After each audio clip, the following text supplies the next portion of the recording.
Good afternoon, laughter lovers and sex maniacs. My name is Campbell McComas, which is not very funny or very sexy, which in turn has resulted in my pusillanimous erection. I'm sorry, my unanimous election. It's going to be that kind of day. As chairman of this, the third annual Melbourne Comedy Festival debate. Having already been persuaded that God does have a sense of humour and that Melbourne is funnier than Sydney, we are now in a position to make a verbal assault on the big one, that laughter is better than sex. Over the years, comedians have had a good deal to say on both subjects. Josh Billings thought that laughter is the sensation of feeling good all over and showing it principally in one spot. Contrast this with the anonymous wit, probably me, who defined sex as that least satisfying of all human activities, which consists of looking as ridiculous as you're ever likely to look, in a frenzied and desperately fleeting attempt to feel about as good as you're ever likely to feel. Rodney Dangerfield confessed that if it weren't for pickpockets, I'd have no sex life at all.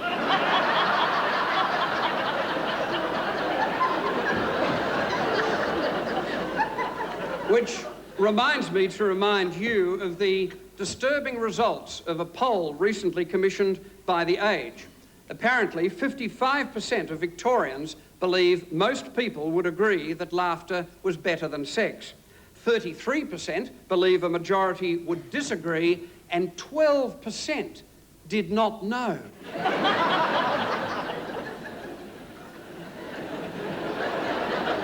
Does this mean that 1 person in 8 has never laughed and never had sex? Yes, indeed. And they all work for the government. The press, of course, only adds to the confusion. How often have we seen the headline, MP in laughter scandal? For that matter, how many...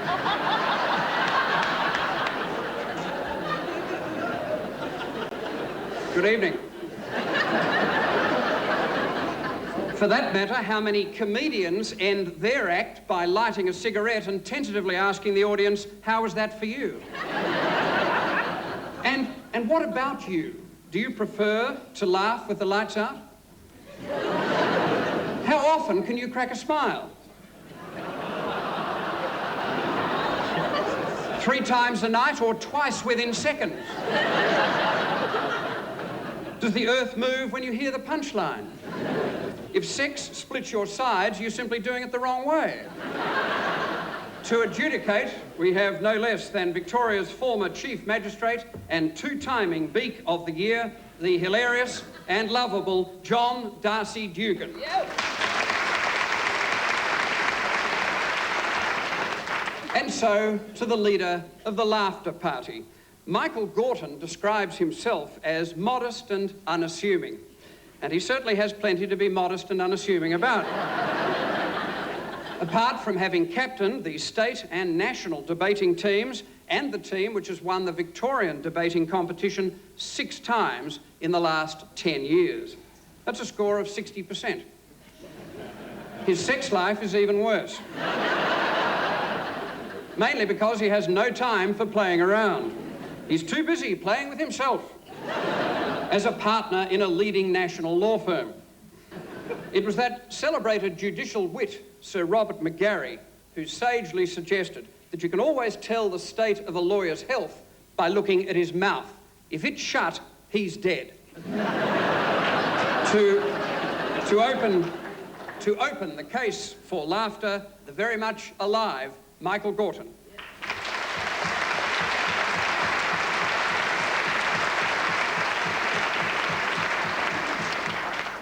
Mr. Chairman, ladies and gentlemen, this is a debate in which 2 teams try to convince you, the audience, of the correctness of a proposition. And today, the affirmative is to convince you that laughter is better than sex. I, as the first speaker, have my role set out for me. That's to be the butt of everybody else's jokes.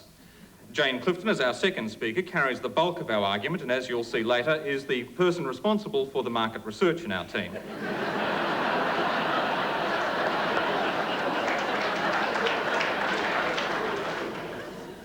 Greig Pickhaver will round off our team case, cast aspersions at the limp arguments of the negative, and on to the affirmative case. We've divided our case into three major sections. I'll be talking about laughter being better than sex for what? Jane Clifton will be talking about laughter being better than sex for whom, giving you the consumer's guide to laughter and sex, taking an economic rationalist approach looking at availability, price and quantity. Our third speaker will be talking about everything else, that is when, how, with whom, how long, with what, and basically answering all those questions that you were too scared to ask. Our opposition will be trying to convince you that laughter is not better than sex. They have as their leader another professional debater like myself, Brett Jones, and to give him his credit, he is a special debater for large audiences. This is a technical form of debating known in the trade as mass debating.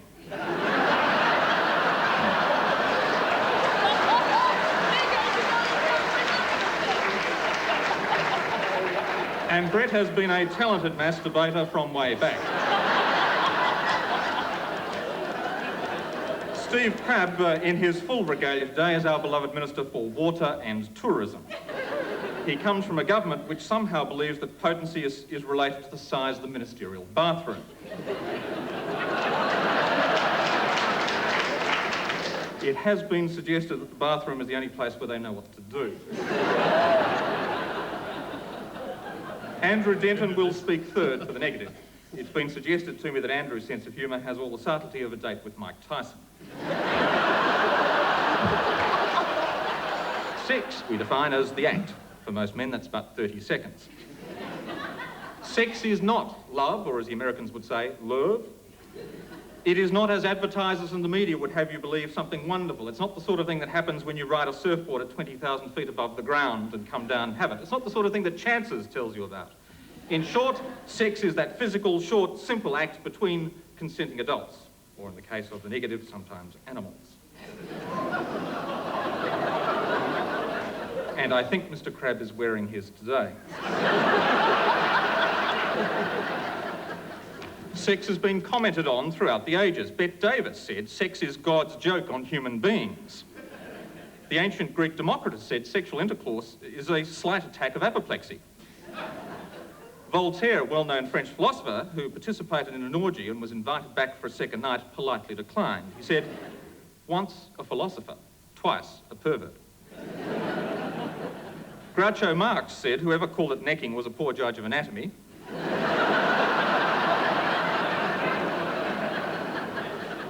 We have that well-known line, no one ever died having a good laugh, from Sir Billy Snedden.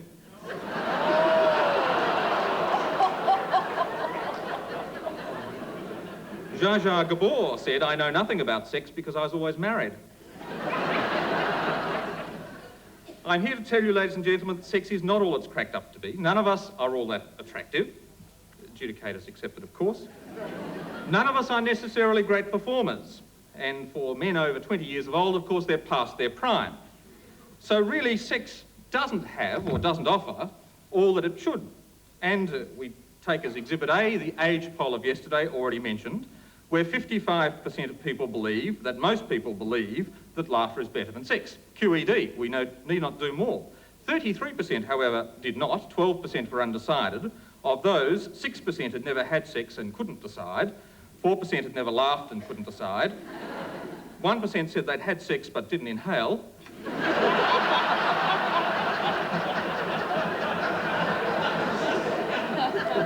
Bob Hawke said he'd had sex but cried about it. Hazel Hawke said she always laughed at the thought of sex with Bob. Yasser Arafat said he didn't care, but that was the last time he was going to try and join the Mile High Club. Sex changes with age. We have the great old lines from Sophie Tucker from many years ago, who spoke to her boyfriend Ernie, and Ernie had told her that when he was 80 years old, he proposed to find a 20-year-old girl and marry her, to which Sophie Tucker replied, well, when I'm 80, I'm going to find myself a 20-year-old man, and let me tell you, Ernie, 20 goes into 80 a hell of a lot more times than 80 goes into 20.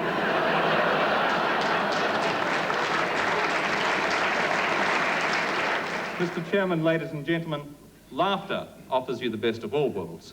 Sex is just a bit disappointing.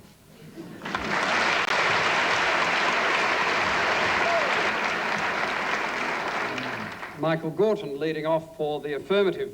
I think it was an English journalist who recalled meeting a couple in Sydney, the wife of whom related the story of how she and her husband were making love one night when she noticed something protruding from his ear.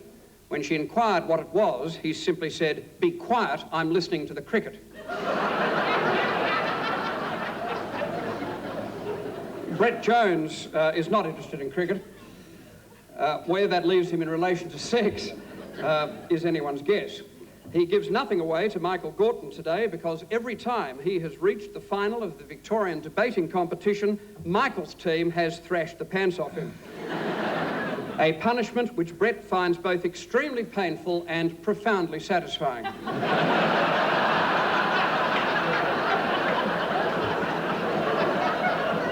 Is he coming back for more today? Is sex really better than laughter? Given that, unlike polls attract, let's have a positive reaction to the leader of the negative, Brett Jones.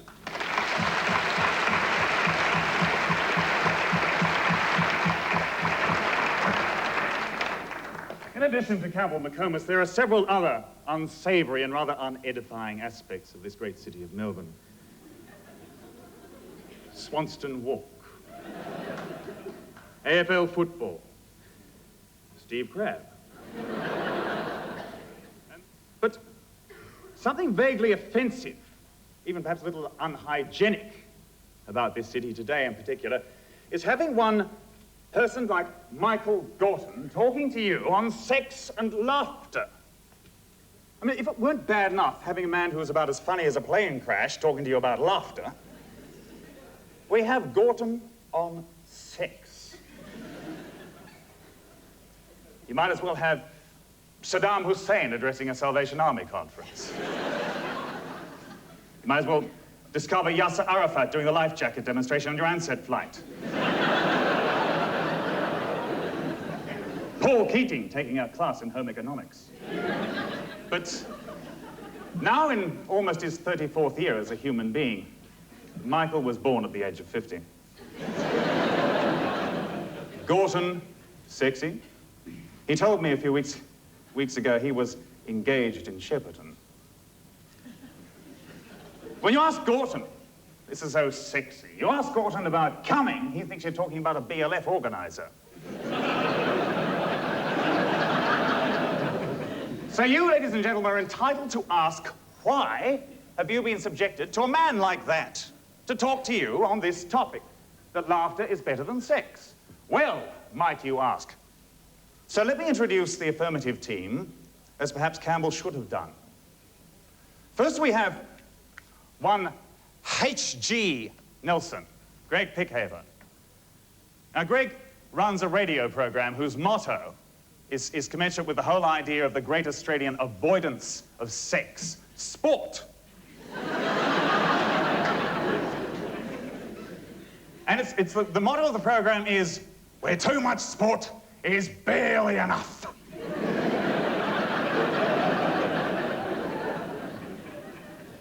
My friend Michael, whose motto probably is that barely enough sex is too much. And Jane, where once was clearly too often. So is laughter better than sex? Now, it's not incumbent on the negative here, that's my team, to prove to you that sex is better than laughter. All we have to do is prove that it is not true that laughter as a general proposition is better than sex. Now, we don't even need to do that anymore because Gorton just has. Indeed, what we believe is that laughter is a little like Chinese food. I mean, you have a good laugh and a minute later you want some more. Whereas sex, on the other hand, once you've had a bit, you don't want any more for a while. In Gorton's case, not till next Saturday night.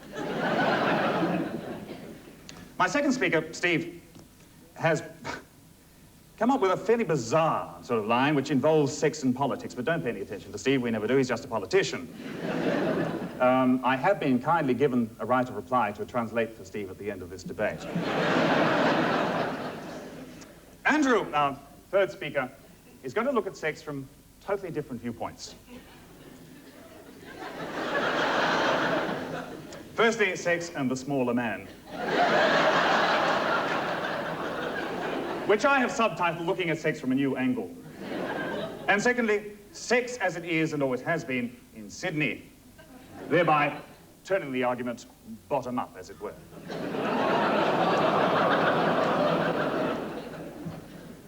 We are prepared to concede that there are occasions, rare occasions, where laughter can be better than sex.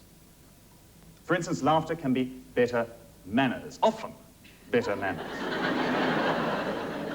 I mean, you and I would, without doubt, sooner laugh with, or in their case, at, Steve and Andrew, than watch them indulge in some sort of euphemistic Highland fling all over the stage of the Athenaeum. And indubitably, it's better manners when visiting one's maiden aunt to titter politely at her dusty wit than to try to get one's leg over.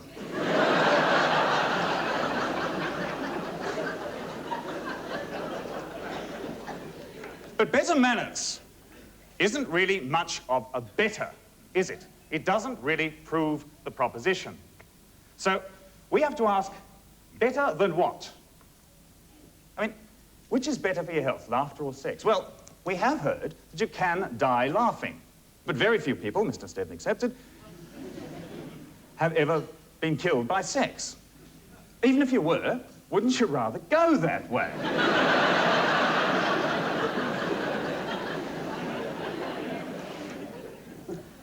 Economics. Well, our foreign debt is a joke. But Steve is going to show us, in his speech, how Victoria can bonk its way back to prosperity.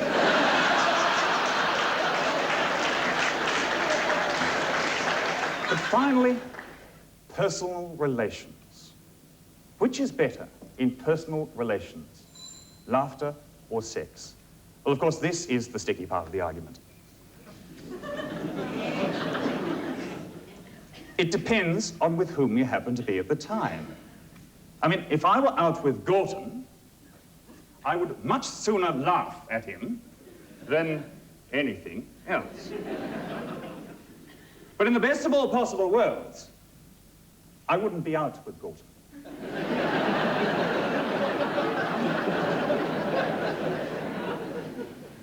I would be out with Ale McPherson. And a smile would be what I'd be raising. So, ladies and gentlemen, please, ask yourselves, what would you really, really deeply in your groins rather? Would you rather stay here and laugh at Gorton, or come with me to L?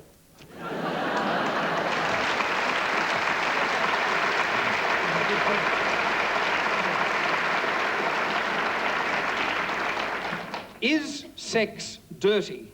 Woody Allen asked himself. Only, he answered, if it's done right. Judging from her publicity photo, which I've had beside my bed for some weeks now, Jane Clifton is 5'6", blonde, hazel-eyed, and absolutely gorgeous. What then is she doing on the side of laughter? Perhaps it's because she spent her life entertaining Australia, from seasons at La Mama and the Pram Factory to The Last Laugh and Laughing Wild. Now, as you will shortly see, Jane had a really good time about 8.5 months ago. She now owns the Pram Factory and is about to become a La Mama. Laughter may or may not be better than sex, but it couldn't possibly be more obvious. Jane Clifton.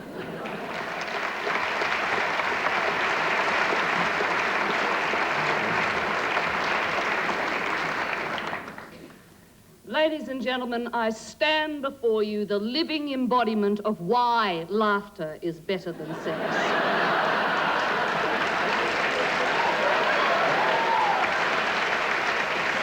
There are no laughs to be had on my side of this pathetic one-joke sight gag.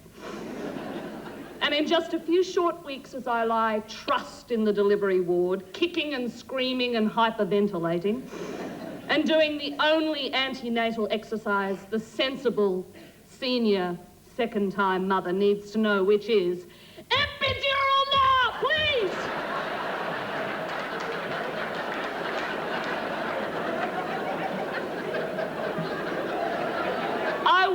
wishing that on that fateful winter's night, sometime last year, I will be wishing he had asked. I suppose a joke's out of the question.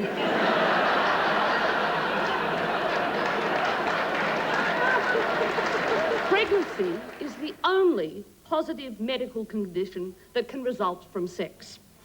Leaving aside heartache, stress, anxiety, guilt, backache, knee strain, RSI, STD, ISD, lockjaw, gravel rash, windburn, hairy palms and blindness. Leaving all that aside and put quite simply, indeed ontologically, laughter is better than sex because laughter will not kill you. And that's not such a bad thing, is it? Oh, yes, I know people talk about killing themselves laughing, but that's just a joke.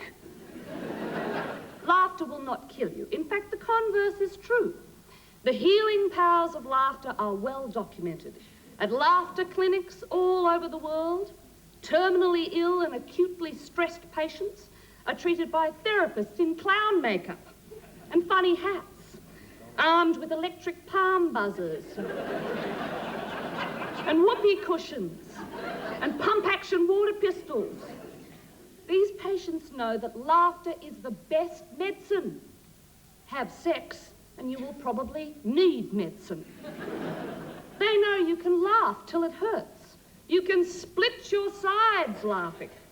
You can laugh till the tears roll down your cheeks. But only the foolhardy would have sex to these extremes. Well, maybe just once. Laughter will not kill, maim, or destroy. In the modern world, sex is for relaxation and recreation. It's one of many leisure options, like laughter, like windsurfing, or golf, camping, or caving. It needs time, equipment, and disposable income. And as an R&R leisure option, let's compare it with laughter. You can have a laugh anywhere, with the lights on, the curtains open, in front of your mother, in the street, at a mixed social gathering, in church, at the zoo, in front of the children. In fact, you could be part of a large audience like today, all enjoying a laugh together at the same time, but you wouldn't want to have sex with all of them. Or even half of them. Or even just the stalls. In fact, especially the stalls. Or even the row in front of you, or, for that matter, the person you're with. Or your husband, wife, or partner. You see what I mean? The stimulus for sex is severely limited, whereas the stimulus for a laugh doesn't even have to be animate. You can get a laugh from buildings, sculptures, especially yellow ones, street signs, rock formations, Jeff Kennett. With sex, on the other hand, availability is severely limited. Apart from those deviants who are stimulated by inflatable dolls, fruit and vegetables, lampposts, and, say, the big banana at Coffs Harbour. You don't have to fake laughter. And laughter is cheap. To get a laugh, you don't have to have a leg wax and facial. Go to Gloria Marshall, join a gym, wear a Hugo Boss suit and bathe in Chanel, bring flowers, buy dinner, get 2 seats for Pavarotti, learn to enjoy the football and get a taste for fluffy ducks, pay 12 years of school fees and ultimately lose half the roof over your head. You can get a laugh from a 10-cent bubblegum wrapper. Look, I can show you. It's called Super Blaster Gum.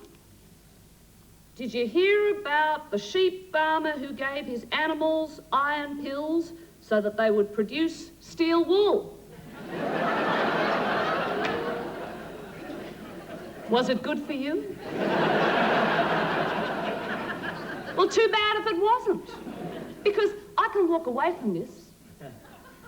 You're not going to call me tomorrow and see if we can get together for another riddle?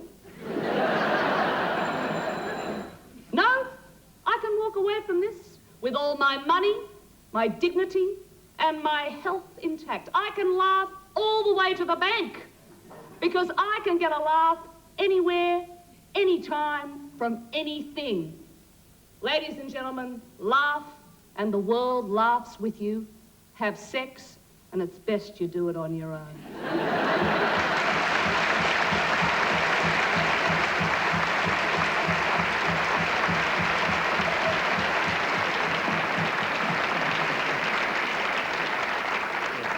The wonderful Jane Clifton.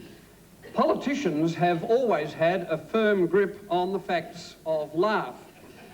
20 years ago, the then New South Wales Minister for Education pointed out in all seriousness that sex has been around a long time. So have the Scots. What happens when the two come together?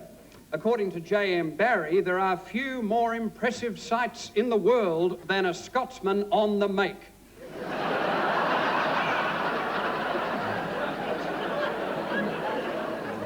On the other hand, Sydney Smith wrote that it requires a surgical operation to get a joke well into a Scotch understanding. Among many other things, the Honourable Steve Crabb is an actuary, and it's a fact of life that an actuary's IQ is exactly double his average life expectancy, which means Mr. Crabb should have died 10 years ago.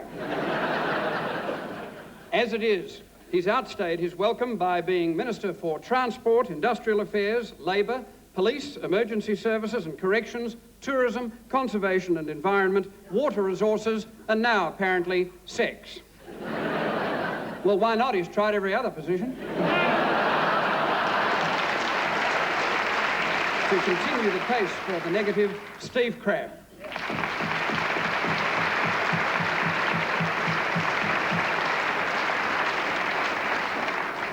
Thank you very much.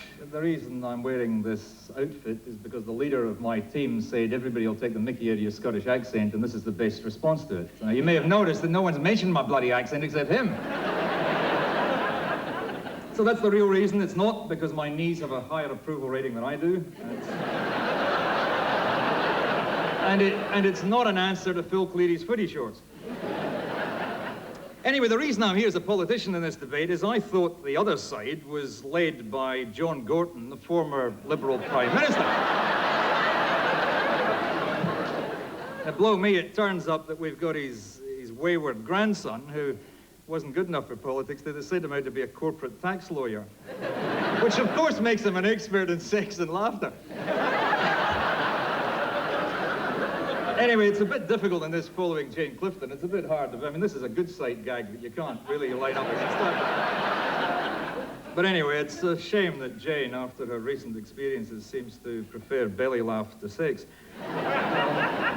Anyway, it's very appropriate you should have a politician to debate this issue, because although everyone does laugh at us, sex is really the stuff of politics. Sex and politics go hand in hand. Or perhaps I should say gland in gland. And it's always been that way. 30 years ago in Westminster, in the House of Commons, there was John Profumo, the Minister for Defence, bonking a KGB agent's girlfriend. And he got the sack for denying it. Now, that's the Westminster system. But in London, in the House of Commons, they always seem to be doing it. They're always at it. They're always impregnating the secretaries. They're biting their pillows between division bells. They're always up to something. Just 2 weeks ago, Paddy Ashdown, the leader of the sort of Alliance of Social Democrat Liberals thing, he was on television admitting having had it off with his secretary several times, and his personal approval rating went up 20 points. Now, it was the same here in the good old days. If you go back to the 1960s, those were the days when you could tell a joke about the screw that held the cabinet together, and everyone knew what you were joking about. Now, this is true. Now, believe me, I'm a politician.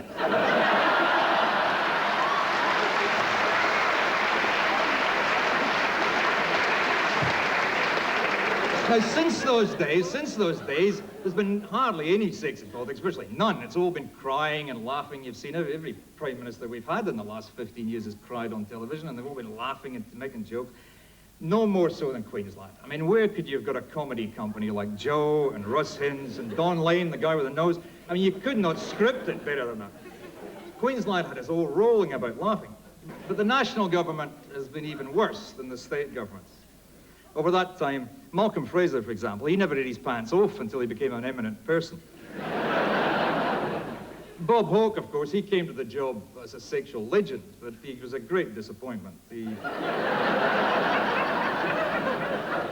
Now, it's not to say there's been nobody trying to get sex back into politics over that period. There was John Brown, you remember him, the tourism minister? He had a go at getting sex into politics, but he gave the job up and took up desktop publishing. Then there was Andrew Peacock. I mean, Andrew's still around, but he tried to get sex into politics. He was the aptly named Minister for Foreign Affairs at the time. And he liked to get his photograph taken holding hands with Shirley MacLaine on the beach, and it was all romantic. And trouble with Andrew is he couldn't raise it as an issue. What we're going to do is restore Australia's economic fortunes by raising a new source of finance. We're going to put a tax on sex. And this is the way it works. It's $5 a time, it's self-assessment, and we publish the returns in alphabetic order in The Age on Saturday mornings.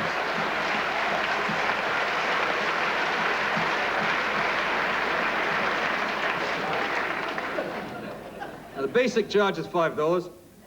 There's an extra fee for dawn breakers, morning glories, and matinees. And I want to thank the group of people who have been researching that aspect of the policy. That's them sitting over there with the dark rings around their eyes. There'll also be an extra fee for anything other than the missionary position. I want to thank the people over there who have been researching it. That's the guy in the wheelchair and the lady in the neck brace. Division called for. Mr. Speaker. Off. I just forgot myself for a minute there. There'll be rebates for pensioners, of course. The first 50 free. Anyone over the age of 80 who actually pays the tax will be given free entry to the Australian Institute of Sport. So there you have it, ladies and gentlemen. The Liberals have the GST, Goods and Services Tax. We have VFT, Variable Fornication Tax. They've got a consumption tax, we've got a copulation tax. Houston's got fight back, we've got lie back.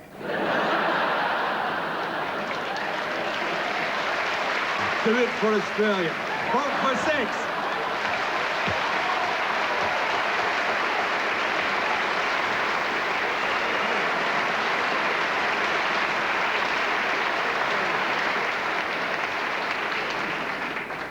Yes, Minister. And to think he's been in the wrong profession for all those years. Greig Pickhaver can't be here today, but H.G. Nelson is substituting for him. As co-presenter of This Sporting Life on Triple J with rampaging Roy Slaven, H.G. has a sporting record which few could equal and even fewer would want to. Former captain coach of the Nooryutpa Tigers. Barossa Valley Footballer of the Year. Olympic representative in the small bore pig shoot. And flyless trout snare. And perhaps at the very top of his ladder of personal achievements, BRW Business Identity of the Year for 1986. The list goes on, and so does he. H.G. Killer Nelson.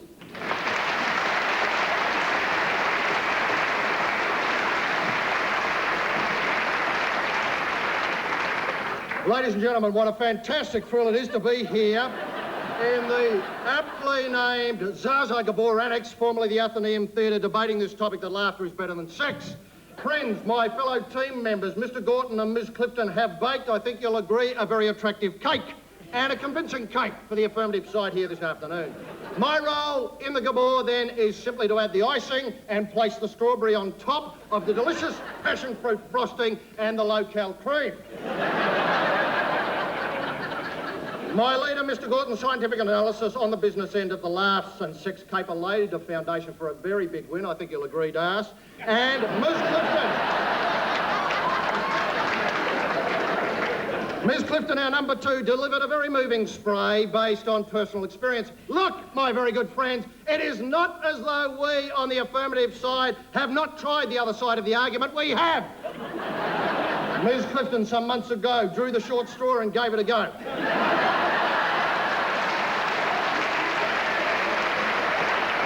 And what of our opponents, Messieurs Jones, Crabb and Denton? What, ladies and gentlemen, have they, the opposition, been able to get up in the sharp end of the proceedings here this afternoon by way of a blunting attack on our case? The answer is bugger all. If, ladies and gentlemen, I characterise them as a hapless bunch of water buffaloes stuck in the mud waiting for the safari to arrive with sex therapist Bettina Rudd on board to put them out of their misery with an elephant gun, I could quite fairly be accused of gilding the lily. I could be accused of going soft, of taking a geek to the panel opposite through rose-coloured glasses. But let's humour them for a moment. Let's have a quick geek at their arguments. Mr. Jones led off with a spit about Gilbert and Sullivan, Chinese food, personal relations, and Elle Macpherson, and he sat down, you'll notice, just as soon as things got interesting, i.e. when Elle bobs up on the agenda, for very obvious reasons. A man who can get aroused talking about Elle Macpherson is indeed in need of a very good laugh.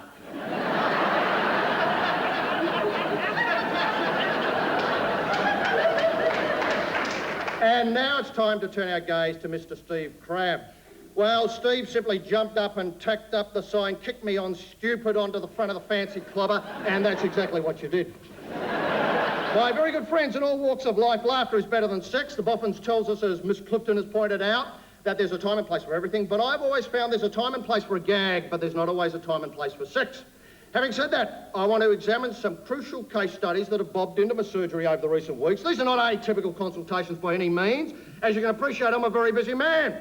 I've got no time to look through my patient's records to cock up some phony AMA-style argument based on the reality of a flimsy case study and happenstance like other medicos I could name. Take the recent baffling case of the Hawthorn superstar Dermot Burton. Now, I see many of you are abreast of this baffling case.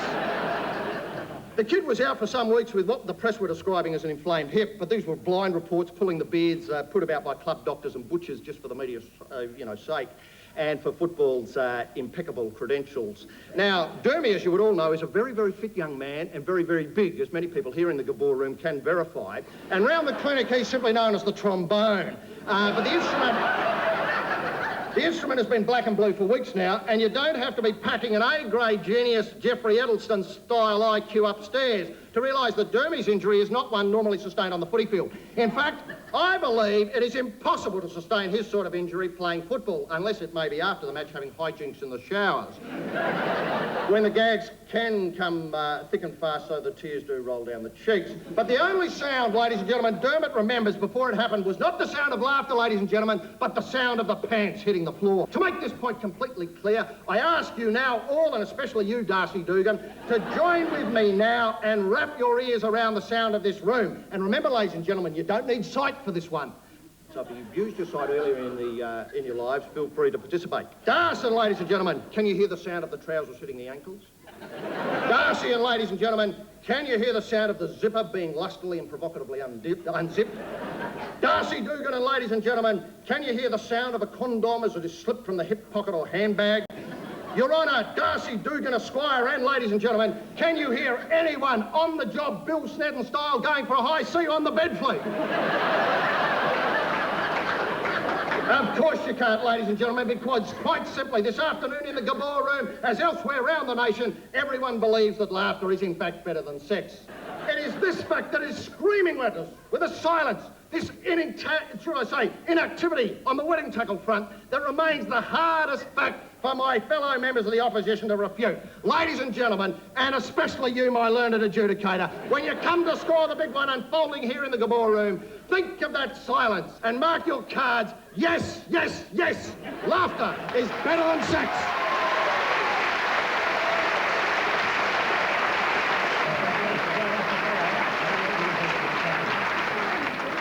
And now it's back to the studio. Enough hollow laughter, let's get back to some joyless sex. The American playwright Clifford Odets defined sex as the poor man's polo. Does this make Andrew Denton a live and sweaty sex machine? No, it does not. He's in Melbourne today, partly to catch up on some sex, but mainly to bring his fearless investigative skills to bear on the problem of laughter. The third speaker for the negative, the thoroughly risible and almost visible, Andrew Denton.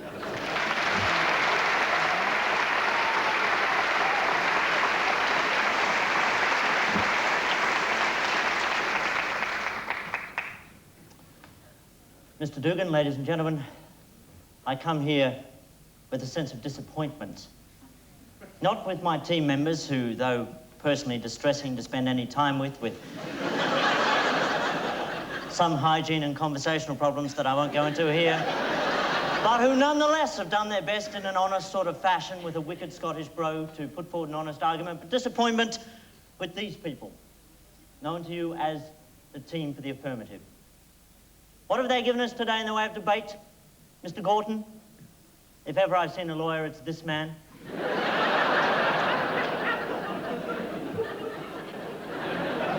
Miss Jane Clifton, in a horrendous exploitation of her as yet unborn child,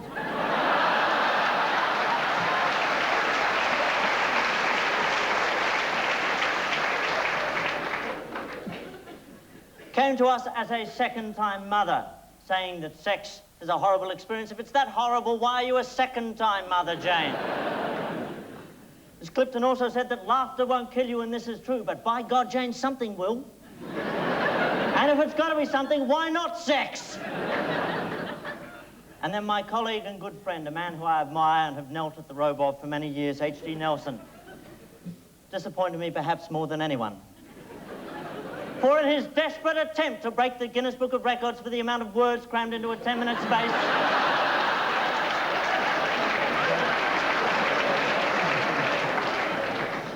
he, as he said, because I had a slow-motion replay of what he said, completely lost the plot. He thought this debate was about baking a cake.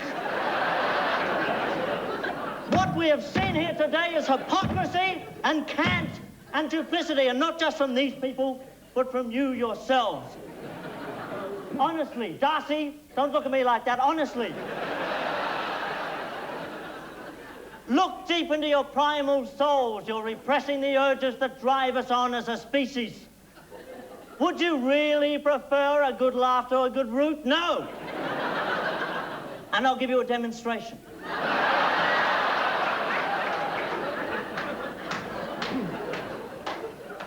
Think for a minute. How many people here at some time in their life have fantasized about, say, Mel Gibson or Sean Connery or Michelle Pfeiffer or Madonna breaking into your bedrooms and having their way with you sexually? I know I have, about all four of them at the same time. Now, how many people here have ever closed their eyes in the quiet of their own room and fantasized about the cast of Hey Dad, or perhaps Steve Vizard breaking into your room and doing a routine? Oh, Steve.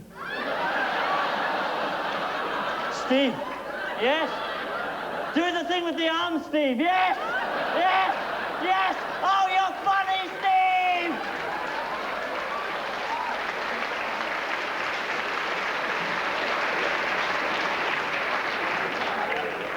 As you would well know, madam, sir, lawyer,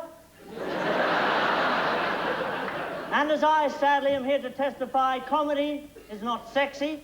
It's diverting, can be wonderful, but it is not sexy because sex has a primacy in the scheme of things. Sex is what the world runs on. Look at our evolution. Charles Darwin, what did he conclude? Survival of the fittest. Survival of those species most capable of passing on their genes to another generation, i.e. survival of the best rooters. At no time did Mr. Darwin conclude, as best I can recall, survival of the most easily amused.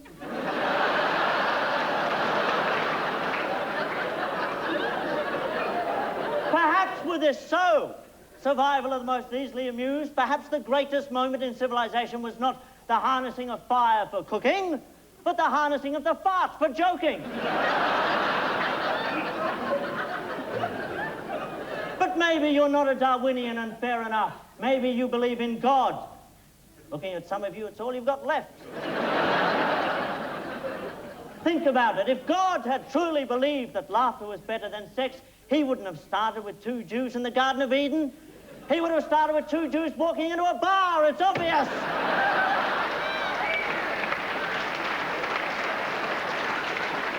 Look at how language places laughter and sex, what power it gives to them, ascribes to them. When we're annoyed with somebody, when they get under our skin, as these people here, stop writing, Michael, and think for a minute.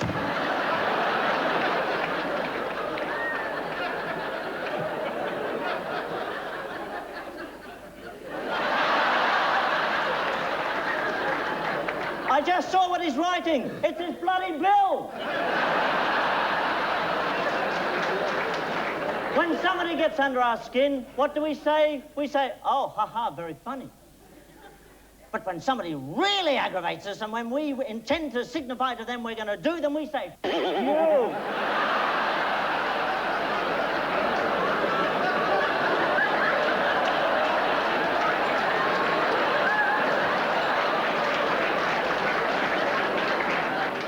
What we are not saying is that laughter can't be as good as sex. It can be as good as sex. We're not saying it can't be more appropriate. Don't interrupt me, sir, I'm on a roll. But what we are saying, and what you know in your hearts to be true, is that sex could never, laughter could never be better than sex.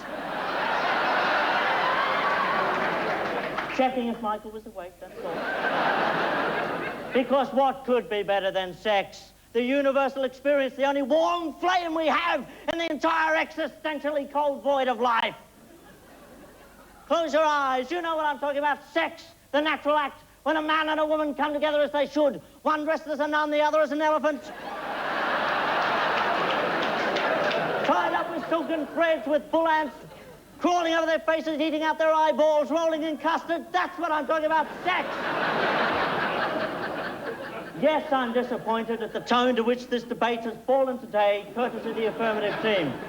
And I'd like to conclude it with a bit of class by quoting, not from Woody Allen,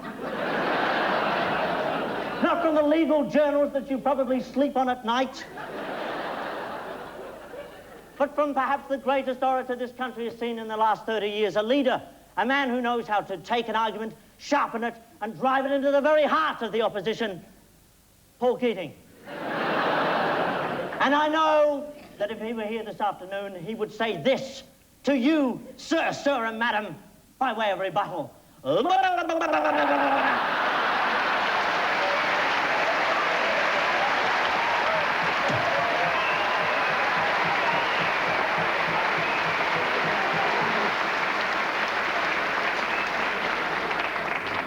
Andrew Denton proving yet again that the loudness of one's jacket is in inverse proportion to the subtlety of the argument. Now we have time for 2 brief replies, as per the rules of debating. And first, for a 2-minute summing up, Michael Gorton on behalf of the Affirmative team.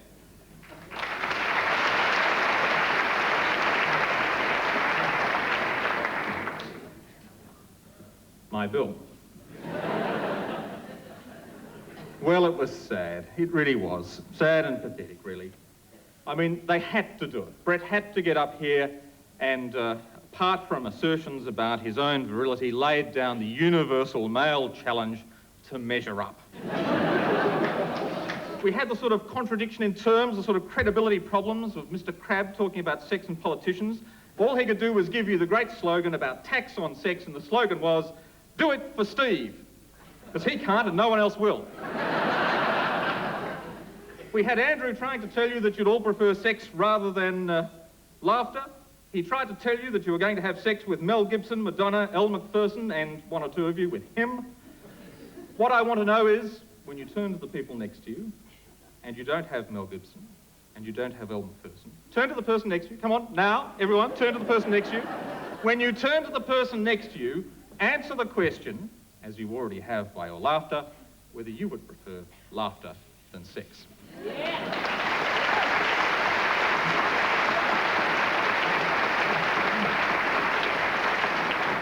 And summing up for the negative case, Brett Jones.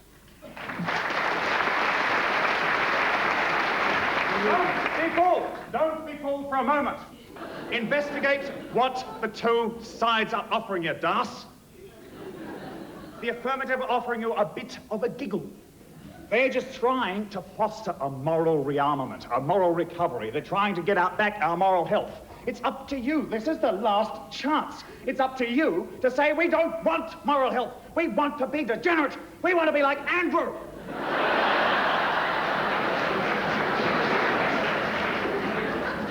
But we don't want to look like him. We are offering you the survival of the species. We are offering you the financial future health of Victoria. Hallelujah, brother. We are offering you genuine, deep satisfaction. They are right. They are right in one or 2 points. But you have to say, what do you want? Do you want Gorton, Clifton, HG? Or do you want us? Pretty bloody funny guys. As well as genuinely raunchy.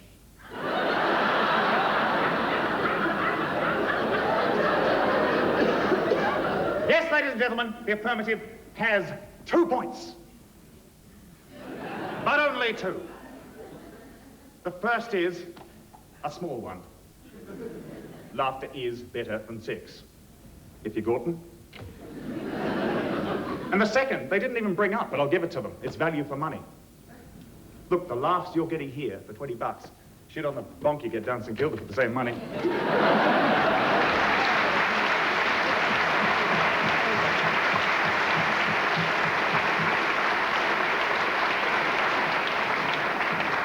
Well, speak for yourself, Brett.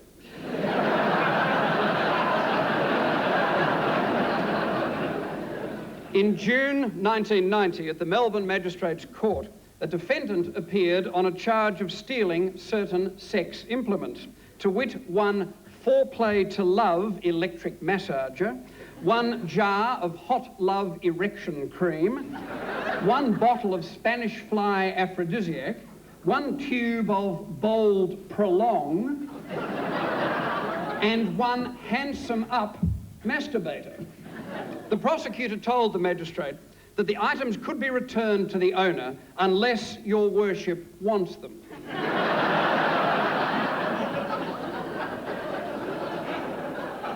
To which the magistrate award-winningly replied, "You're only trying to stimulate my mental process. And that's all you can stimulate." For that, he received his 2nd Beak of the Year award, and today is his 3rd debate. Our adjudicator, Darcy Dugan.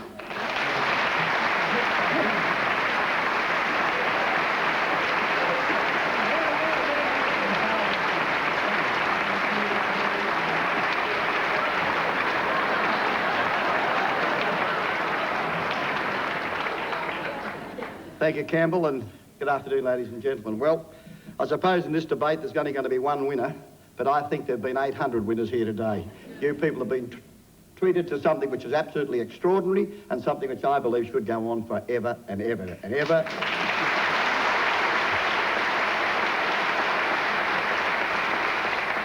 My own private view is that laughter can do that, but I'm not sure about sex. Because I find these days, and I suppose somewhat I'm biased in this argument, it's much easier for me to crack it for a laugh than to crack it for the other. Well, the Affirmative side are going pretty well, but on reflection, having heard what you people have said in my marks, the side that wins this debate tonight is the negative side. In my view now, I've had to change my bias. Sex is better than laughter.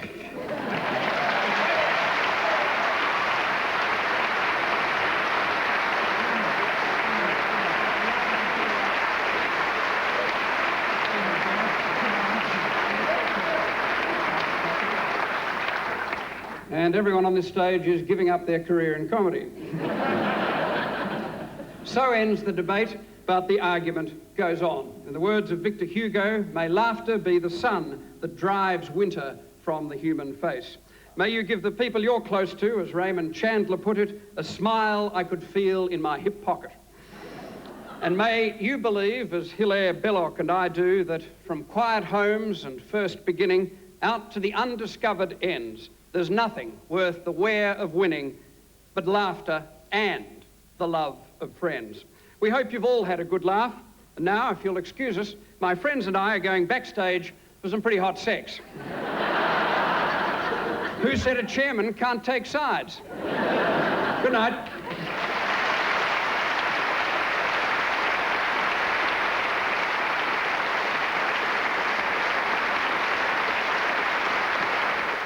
Tomorrow on ABC, join the Donaher family for the Christmas holidays. Santa arrives on a boat, Nolene and Laurie are bickering, and Dione breaks her foot. But it's all part of family life at Sylvania Waters tomorrow night at 8 o'clock. Coming up after a news update, Kits and Faye.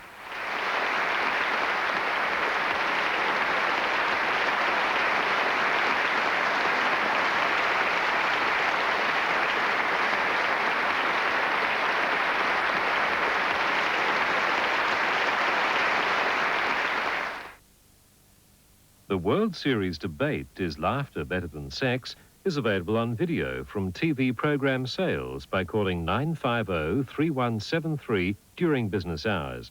Also, you can find this and other debates on audio tape from all ABC shops.